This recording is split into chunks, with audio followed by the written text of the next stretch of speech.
Immune system. It's complex. It's what allows us to fend for ourselves against bugs like bacteria, viruses, and peanuts? Yes, peanuts. If you're 1% of Canada's population, you are well aware of your immune system's hatred of peanuts. You've probably been told it's not your fault. I mean, allergies are complex. They're not entirely understood. An allergy is an abnormal immune reaction to a usually harmless substance known as an allergen. In addition to peanuts, there are other well-known allergens like eggs or ragweed pollen. When a person with an allergy is exposed to an allergen, they can experience minor symptoms like a runny nose, or in the case of most peanut allergies, severe inflammation that can often be fatal. Less than 1% of the adult population in Canada has a peanut allergy, while in children it's estimated to be around 1.77%. Why so many children? It's been speculated this may be due to advice given to women prior to 2008 that encouraged them to stay away from eating peanut products during pregnancy and while breastfeeding, as well as in their infant's diet during their first year of life. It was based upon a controversial study that surveyed women with children who had peanut allergies on their peanut consumption habits during pregnancy and while breastfeeding. A higher occurrence of peanut allergies was found to occur in children who had a sibling with a peanut allergy, and it was hypothesized that perhaps it was maternal exposure to peanuts in utero or through breast milk that was the underlying cause. Now, there are several red flags that weaken the strength of the evidence presented here. For example, there was no control over the diets of the women during this period. They also had to recall their habits, and there may have been errors in doing so. That being said, the evidence isn't definitive. To complicate things further, in 2007, a study followed mothers who obeyed this advice and mothers who did not. And it was found that of the children who developed peanut allergies, 77% of them were born to women who obeyed this advice. But this was not statistically significant, and this left immunologists scratching their heads. A year later, some insight was made.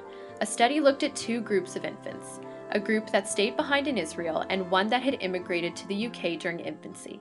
The study results showed that the peanut allergy prevalence was significantly higher in the UK, 1.85%, whereas in Israel it was 0.17%. The largest difference that could be found between the two groups was the age at which peanuts were introduced. By 9 months, 69% of Israeli infants were consuming peanut products compared to 10% of UK infants. A new hypothesis was born, one that had to do with oral exposure. To understand this, we have to take a look at the GI tract. The GI tract is responsible for digesting food. It breaks it down into smaller molecules called antigens that are taken up by cells called antigen-presenting cells, or APCs. The APCs present these antigens to another type of immune cell in the GI tract, known as the naive T cell.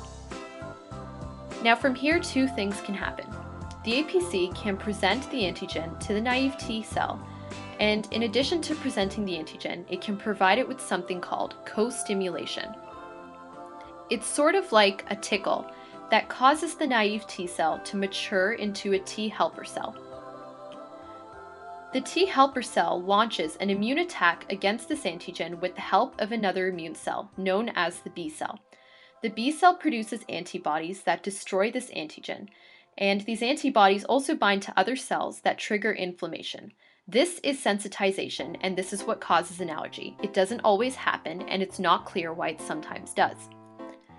On the other hand, the APC may not co-stimulate the T cell. This is what tends to happen in the presence of a molecule known as TGF-beta.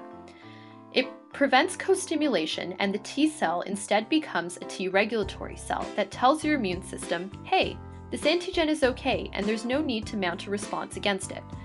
This is known as tolerance. Now, this is really fascinating because the GI tract of the infants is very high in TGF-beta. In addition to the GI tract of infants, so is breast milk, which is why it's now understood that infancy may be a critical time for inducing tolerance and preventing allergies. So if you don't already have an allergy, it's okay to eat peanuts. You can also talk to your doctor about any other questions or concerns that you have about this. It's also important to note that this doesn't rule out the influence of other factors like genetics or the environment in allergies. That being said, this is only one piece of the puzzle and more research will be needed to get a full picture. If you like this video, check out other videos at demystifyingmedicine.ca. Like us on Facebook, follow us on Twitter, or comment on our YouTube channel.